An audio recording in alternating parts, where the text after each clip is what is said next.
start off our presentation, I'm going to be talking about the stuff that we learned about our greetings.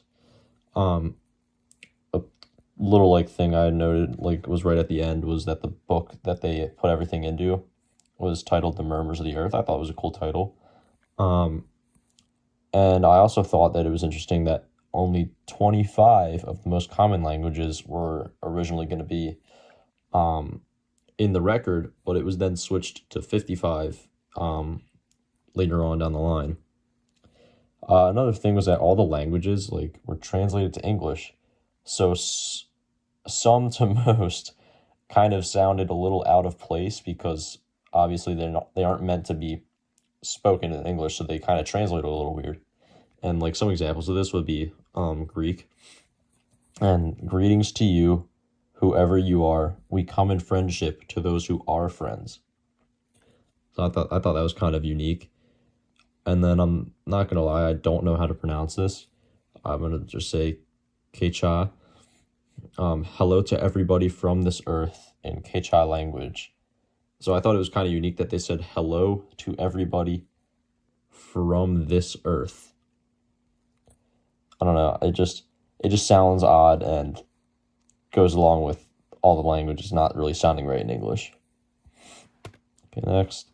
So for the images, I thought they did a pretty cool job of capturing the nature of our people and how we were able to show the advanced technology we had, as well as what the planet looked like and how people kind of behaved.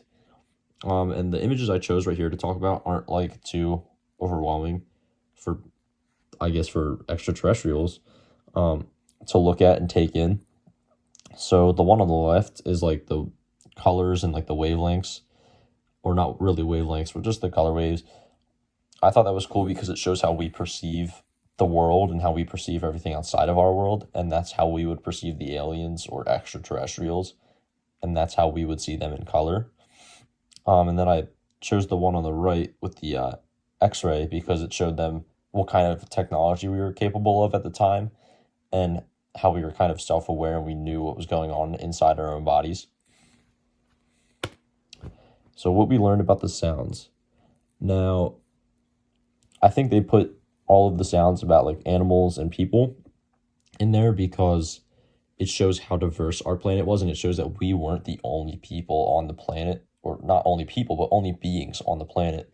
So it shows them that we also weren't alone, and we lived with a bunch of other things. And with all the sounds involving storms and weather and water, gives them a little clue into how destructive our Earth could be and how rough it could be, but how those elements also created life and sustained life at the same time. And then another noise I thought was really unique was the Morse code, which kind of shows them that we could communicate in different ways besides writing and speech. We could figure out different means of communication that didn't necessarily involve those two things. And what we learned about the music. So the music showed that we could put emotions into sound and instruments. And a song that I liked that exemplified this was Dark Was the Night by Blind Willie Johnson. And it kind of showed the pain that he can endure and that we as humans can endure and share through sound and music. He went through all this stuff and he was able to share his story through music, as if maybe he couldn't share his story just speaking to people in a normal way. The music also, it represents the beginning and end of different time periods that we've been through.